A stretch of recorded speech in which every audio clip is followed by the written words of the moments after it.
Good afternoon সবাইকে নতুন বছরের প্রীতি ও শুভেচ্ছা। কেমন আছি আমরা সবাই? নিশ্চয়ই ভালো আছি। আমরা ঠিকঠাক মনোযোগ দিয়ে পড়াশোনা করছি তো? পড়াশোনা কিন্তু আমাদের চালিয়ে যেতে হবে, কেমন? আমরা আগের ক্লাসে আলোচনা করছিলাম সমাস নিয়ে। সমাসের যেহেতু অনেকগুলো শ্রেণী বিভাগ, তাই এটা আমাদের অনেক লম্বা সময় ধরে পড়তে হচ্ছে।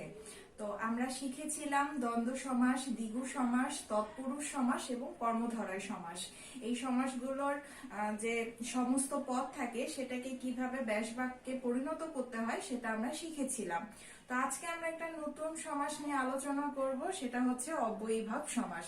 অব্যয়ীভাব সমাসের পরিসরটা খুব ছোট, আশা করি আজকেই এটা শেষ হয়ে যাবে। তো আমরা আজকে সরাসরি পড়ায় চলে যাই। দেখো, এখানে বোর্ডে লেখা আছে অব্যয়ীভাব সমাস কাকে বলে। যে সমাসের পূর্ব পদে অব্যয় পদ থাকে এবং এই পদের অর্থই প্রধান রূপে প্রতীয়মান হয় তাকে অব্যয়ীভাব সমাস বলে। আমি আবারও বলছি, যে সমাসের পূর্ব পদে অব্যয় পদ থাকে এবং এই পদের অর্থই প্রধান রূপে প্রতীয়মান হয় তাকে অব্যয়ীভাব সমাস বলে। আমরা জানি সমস্ত পদ যেটা থাকে বা সমাস যেটা থাকে সেটাতে মূলত দুটো পদ থাকে, একটা হচ্ছে পূর্ব পদ আর একটা হলো পরপদ। তো অব্যয়ীভাব সমাস কি বলছে? এই সমাস বলছে যে পূর্ব পদে অব্যয়ীভাব পদ, অব্যয় পদ থাকবে। হ্যাঁ, এটার একটা অন্যতম শর্ত হচ্ছে যে এই সমাসের পূর্ব পদে কি থাকতে হবে? অব্যয় পদ থাকতে হবে এবং এই অব্যয় পদের অর্থই প্রধান রূপে প্রতীয়মান হবে, তাকেই আমরা কি বলবো? অব্যয়ীভাব সমাস বলবো। আমি এখানে দেখো উদাহরণ লিখেছি, আমরণ। এটা কিন্তু একটা অব্যয়ীভাব সমাসের উদাহরণ, আমরণ, যেটাকে আমাদের ব্যাস বাক্য করলে কি হয়? মরণ পর্যন্ত। কেমন? আমরণ এই সমাসটির বা সমস্ত পদটির দুটো অংশ। সরেয়া এটি একটি অংশ, মরণ এটি একটি অংশ। সরেয়া যেটা দেয়া আছে সেটা হলো পূর্বপদ এবং মরণ যেটা দেয়া আছে সেটা হলো পরপদ। এখন পূর্বপদে কি থাকতে হবে? আমাদের পূর্বপদে কিন্তু অব্যয় থাকতে হবে। তাহলে এখানে সরেয়া কি অর্থে আছে? সরেয়া হচ্ছে অব্যয় অর্থে আছে এবং মরণ তো মূল শব্দ, পরপদ হিসেবে এখানে আছে। এখন দেখো, যেটা বলছে যে এখানে মরণ পর্যন্ত লেখা আছে, মরণ তো মূল শব্দ দেয়াই আছে, তাহলে কি অর্থে ব্যবহৃত হচ্ছে? কিন্তু এখানে পর্যন্ত অর্থে ব্যবহৃত হচ্ছে, কারণ এটাকে আমরা কিভাবে ভাঙাচ্ছি? এটাকে আমরা ভাঙাচ্ছি মরণ পর্যন্ত। কেমন? যখনই আমরা মরণ পর্যন্ত বলছি তখন কিন্তু এটা একটা লম্বা সময় ধরে বোঝাচ্ছে। মরণ পর্যন্ত তো মরে গেল, কিন্তু আমরণ বলতে একটা দীর্ঘ সময় বোঝায়, তাই এখানে পর্যন্ত অর্থে ব্যবহৃত হয়েছে। কেমন? আর অব্যয় পদ কাকে বলে? অব্যয় পদ হচ্ছে যে পদের কোনো ব্যয় হয় না বা যে পদকে পরিবর্তন করা যায় না, তাকে হলো অব্যয় পদ বলে। তাহলে অব্যয়ীভাব সমাস কি? অব্যয়ীভাব সমাসে অবশ্যই অব্যয় পদ থাকতে হবে, এটি প্রধান রূপে প্রতীয়মান হবে এবং এটি কোথায় থাকবে? এটি হলো পূর্ব পদে থাকবে। ঠিক আছে? এখন দেখো, কিছু আমাদের অব্যয় আছে যেগুলোকে আমরা বিভিন্ন এক একটি অব্যয় এক একটি অর্থে আমরা ব্যবহার করে থাকি। যেমন দূর, নির, গড়, হা, অনু, উপ, যথা, এগুলো প্রত্যেকটাই হচ্ছে অব্যয় এবং এর সঙ্গে একটা করে অন্য শব্দ মিলে পুরো একটা অব্যয়ীভাব সমাস তৈরি হয়। এখানে একটা কথা বলে রাখি যে এই অব্যয়গুলোর ম্যাক্সিমামই কিন্তু উপসর্গেও তোমরা পাবে। যেমন দূর, নির, গড়, হা, এগুলো উপসর্গেও আছে, তাই অব্যয়ীভাব সমাসের ক্ষেত্রে উপসর্গ একটা গুরুত্বপূর্ণ ভূমিকা পালন করে। এখন হচ্ছে কি কি অর্থে ব্যবহৃত হয়? দেখো, হচ্ছে পর্যন্ত, ঈষদ অর্থে প্রাধান্য পায়। কেমন? যদি তোমার আমরণ থাকে, আজীবন থাকে, নত থাকে, রক্তিম থাকে, এগুলো হচ্ছে কিসের উদাহরণ? এগুলো হচ্ছে অব্যয়ীভাব সমাসের উদাহরণ। এখানে আটা হচ্ছে অব্যয় বা পূর্বপদ এবং জীবনটা হচ্ছে কি মূল শব্দ বা পরপদ। এখানে দেখো, এটার নিজস্ব কোনো অর্থ কিন্তু হয় না, নতর সঙ্গে আটা যুক্ত হয়েছে। এখানে অব্যয়, নত হচ্ছে মূল শব্দ। তারপরে রক্তিম, এখানেও হচ্ছে অব্যয় এবং রক্তিম হচ্ছে মূল শব্দ এবং প্রত্যেকটা মূল শব্দেরই কিন্তু অর্থ আছে, কিন্তু এর আগে আমরা যখন আ বসাচ্ছি তখন কিন্তু এটা একটা নতুন একটা শব্দ বা নতুন একটা পদ গঠন করছে। তাহলে আ কি কি অর্থে ব্যবহৃত হয় বা প্রাধান্য পায়? পর্যন্ত এবং ঈষৎ অর্থে। এখন এগুলোকে আমরা যখন ভাঙাবো তখন দেখতে পাবো। আমরণ আমরা এখানে ভাঙিয়ে দিয়েছি, ব্যাস বাক্য করেছি কি মরণ পর্যন্ত। তাহলে আজীবন কি হবে? জীবন পর্যন্ত। কেমন? আনত, এখানে আ হচ্ছে ঈষৎ অর্থে ব্যবহৃত হয়েছে, ঈষৎ নত। আনত আমরা কি বলবো? ঈষৎ নত। তারপরে আরক্তিম আমরা কি বলবো? ঈষৎ রক্তিম। এগুলো কিন্তু আমাদের পরীক্ষায় বেশ আসে। ঠিক আছে, তাহলে আমি আবারও বলছি, আ মূলত পর্যন্ত এবং ঈষৎ অর্থে প্রাধান্য পায়। এই অব্যয় হচ্ছে ঈষৎ এবং পর্যন্ত অর্থে প্রাধান্য পায়। আমরা লিখেছি আমরণ, মরণ পর্যন্ত, আজীবন, জীবন পর্যন্ত, আরক্তিম, ঈষৎ রক্তিম, আনত, আনত হচ্ছে ঈষৎ নত। কেমন? তারপরে দেখো এখানে দেয়া আছে দূর, নির, গড়, হা, এগুলো হচ্ছে মূলত অভাব অর্থে প্রাধান্য পায়। ঠিক আছে, যেমন এখানে দেখো লেখা আছে দুর্ভিক্ষ, প্রথমে আমরা দূরের কথাটা পাই, তারপর হচ্ছে নিরামিষ, এখানে হচ্ছে নি যে উপসর্গ বা অব্যয় পদ সেটা পাই, তারপরে হচ্ছে গড় মিলে আমরা গড় এই অব্যয়টা পাই, তারপরে হা ভাতে হা এই অব্যয়টা পাই, যেগুলো সবগুলোই কি অর্থে ব্যবহৃত হচ্ছে বা প্রাধান্য পাচ্ছে? অভাব অর্থে প্রাধান্য পাচ্ছে। ঠিক আছে, তাহলে দুর্ভিক্ষ আমরা কিভাবে ভাঙাবো? দুর্ভিক্ষ হচ্ছে ভিক্ষার অভাব, এটাই হচ্ছে এই পদের ব্যাস বাক্য, দুর্ভিক্ষ ভিক্ষার অভাব। নিরামিষ আমরা সবাই এটা জানি, সেটাকে বলে হচ্ছে আমিষের অভাব। নিরামিষ কি? নিরামিষ হচ্ছে আমিষের অভাব।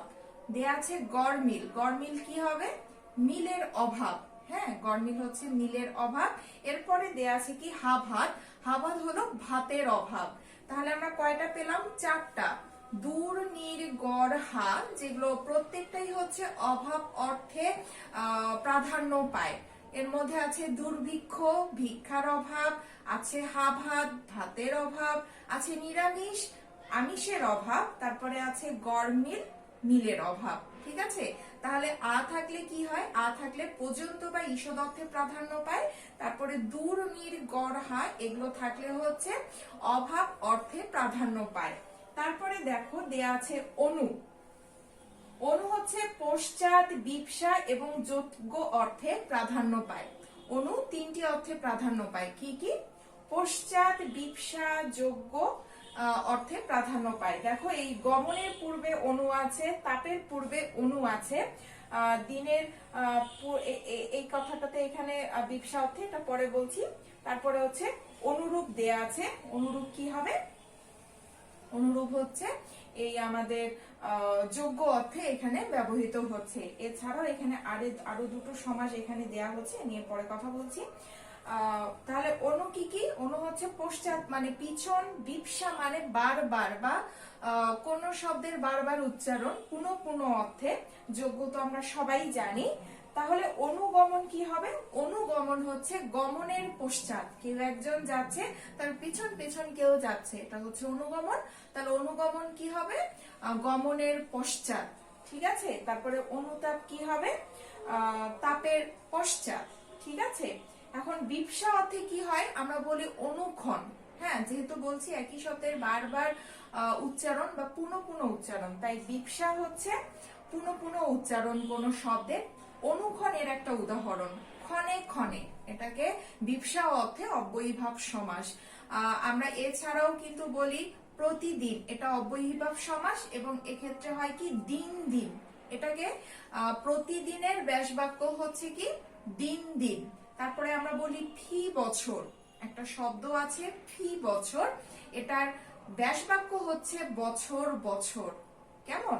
তারপরে এখানে লেখা আছে কি অনুরূপ, অনুরূপ হচ্ছে রূপের যোগ্য, এটা পশ্চাৎ, পেছন বা বিপসা বারবার উচ্চারণ হয় এমন অর্থে না, এটা হচ্ছে যোগ্যতা অর্থে, অনুরূপ হচ্ছে রূপের যোগ্য।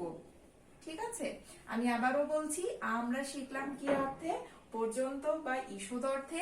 দূর, নির, গড়, হা, এগুলো আমরা শিখলাম অভাব অর্থে। তারপরে আমরা অনু যেটা, সেটা শিখলাম কি পশ্চাৎ, বিপসা, বিপসা মানে পুনঃ পুনঃ উচ্চারণ। তারপরে শিখলাম যোগ্য এই অর্থে। তারপর আছে আমাদের উপ। হ্যাঁ, উপ হচ্ছে তিন অর্থে এখানে দেখো প্রাধান্য পায়। সাদৃশ্য, সাদৃশ্য হচ্ছে মতো, তারপরে সামীপ্য, সামীপ্য মানে কাছাকাছি, তারপরে ক্ষুদ্র, ক্ষুদ্র মানে ছোট, এটা আমরা সবাই জানি। এই তিনটি অর্থে আমাদের উপ অব্যয়টি ব্যবহৃত হয়। কি কি? সাদৃশ্য, সামীপ্য এবং ক্ষুদ্র। উদাহরণ দেওয়া আছে, উপবন, উপকূল, উপকণ্ঠ, উপজাতি। এগুলো প্রত্যেকটাই হচ্ছে অব্যয়ীভাব সমাসের উদাহরণ, কারণ প্রত্যেকটার সাথে কি আছে, প্রত্যেকটা মূল শব্দের সাথে উপ অব্যয়টি যোগ আছে। উপবন, এখানে বনের সাথে উপকথা আছে। উপকূল, কুলের কুলের সঙ্গে উপকথাটা আছে। উপকণ্ঠ, কণ্ঠের সঙ্গে উপকথাটা আছে। তারপরে আমাদের উপজাতি, যেটা হচ্ছে জাতির সঙ্গে উপকথাটা আছে। কিন্তু এই প্রত্যেকটা উপর আলাদা আলাদা অর্থ। কোনোটা হচ্ছে সাদৃশ্য অর্থে, কোনোটা সামীপ্য অর্থে, আবার কোনোটা ক্ষুদ্র অর্থে। যেমন উপবন এবং উপকূল দুটোর মধ্যে পার্থক্য আছে, যদিও আমরা দুটোর উপরের সামনে কি দিচ্ছি, উপ দিচ্ছি। উপবন মনে হচ্ছে বন অনেক বিশাল আকারের হয়, উপবন হচ্ছে তারই ক্ষুদ্র একটা অংশ, তাই তো? বনের মতো দেখতে কিন্তু ঠিক বন না। তাহলে উপবন আমরা কি লিখবো? উপবন লিখবো হচ্ছে বনের সদৃশ বা বনের সাদৃশ্য। এটা হচ্ছে অব্যয়ীভাব সমাস। কিন্তু একইভাবে আমরা বলতে পারি না উপকূল। উপকূল মানে কি? কোন কুল বড়, তারই ছোট একটা অংশ উপকূল, এটা না। উপকূল মানে কুলের কাছাকাছি, ঠিক আছে? তাই আমরা এখানে কি লিখবো? কুলের সমীপে। আমরা উপবন বলবো কি? উপবন বলবো হচ্ছে বনের সদৃশ, আর উপকূল বলবো কি? কুলের সমীপে। উপকণ্ঠ, তাই কুলের কণ্ঠের সমীপে হচ্ছে উপকণ্ঠ। কি বললাম? কণ্ঠের সমীপে। আমরা যখন উপকণ্ঠকে ভাঙাবো কিভাবে ব্যাস বাক্য করবো? কণ্ঠের সমীপে। তারপরে আমরা উপকূল লিখলে কি লিখবো? ব্যাস বাক্য কুলের সমীপে। আবার উপবন লিখলে কি লিখবো? এর ব্যাস বাক্য বনের সদৃশ। এবং আমরা যদি বলি উপজাতি, উপজাতির ক্ষেত্রে কিন্তু সাদৃশ্য বা সামীপ্য কোনোটাই এখানে যোগ্য হবে না। এখানে যেটা হচ্ছে, উপজাতি বলতে কি বোঝায়? ক্ষুদ্র একটা জাতি, ঠিক আছে? তাহলে জাতির ক্ষুদ্র, ঠিক আছে? ঠিক সেই অর্থে আমরা কি বলবো? উপজাতি। হ্যাঁ, উপজাতিকে আমরা কিভাবে ভাঙাবো? জাতির ক্ষুদ্র, কারণ এটা ক্ষুদ্র অর্থে ব্যবহৃত হয়েছে। তারপরে আমরা ব্যবহার করব যথা। যথা যেটা ব্যবহৃত হয় যে অর্থে, সেটা হলো অতিক্রম না করে। হ্যাঁ, যথা কি অর্থে ব্যবহৃত হয়? যথা হলো অতিক্রম না করে। যেমন এখানে দেয়া আছে দেখো, যথাসাধ্য, যথেচ্ছা, যথাশাস্ত্র, যথারীতি। হ্যাঁ, এগুলো প্রত্যেকটারই ভাঙানোর নিয়ম একই, কারণ এগুলোর পূর্বে আমাদের যথা কথাটা আছে বা যথা অব্যয়টি আছে। যথারীতি, আমরা যথাকে ব্যবহার করছি কি? অতিক্রম না করে, এই অর্থে আমরা ব্যবহার করছি। তাই যথারীতি হলো রীতিকে অতিক্রম না করে। যথাশাস্ত্র, শাস্ত্রকে অতিক্রম না করে। যথেচ্ছা, ইচ্ছাকে অতিক্রম না করে। যথাসাধ্য, সাধ্যকে অতিক্রম না করে। এই প্রত্যেকটাই হচ্ছে কি? অব্যয়ীভাব সমাসের উদাহরণ, কারণ এখানে যথা অতিক্রম না করে অর্থে ব্যবহৃত হচ্ছে। আমি আবারও বলছি, যথাসাধ্য, সাধ্যকে অতিক্রম না করে। যথেচ্ছা, ইচ্ছাকে অতিক্রম না করে। যথাসাধ্য, সাধ্যকে অতিক্রম না করে। যথারীতি, রীতিকে অতিক্রম না করে। যথাশাস্ত্র হলো শাস্ত্রকে অতিক্রম না করে। এই মোটামুটি হচ্ছে আমাদের অব্যয়ীভাব সমাস, এবং ঘুরে ফিরে এই হচ্ছে সমাসগুলোই, অব্যয়ীভাব সমাসের এই সমাসগুলোই তোমাদের পরীক্ষায় আসে। ঠিক আছে? খুব সহজে তোমাদের মনে রাখতে হলে তো একটু পড়তেই হবে। আমি আবারও তোমাদের দেখাচ্ছি। আর হচ্ছে পর্যন্ত ঈষদ অর্থে প্রাধান্য পায়। উদাহরণ হচ্ছে আমরণ, আজীবন, আনত, আরক্তিম। তারপরে দেখো দূর, নির, গড়হা, এটা হচ্ছে অভাব অর্থে প্রাধান্য পায়। উদাহরণ কি?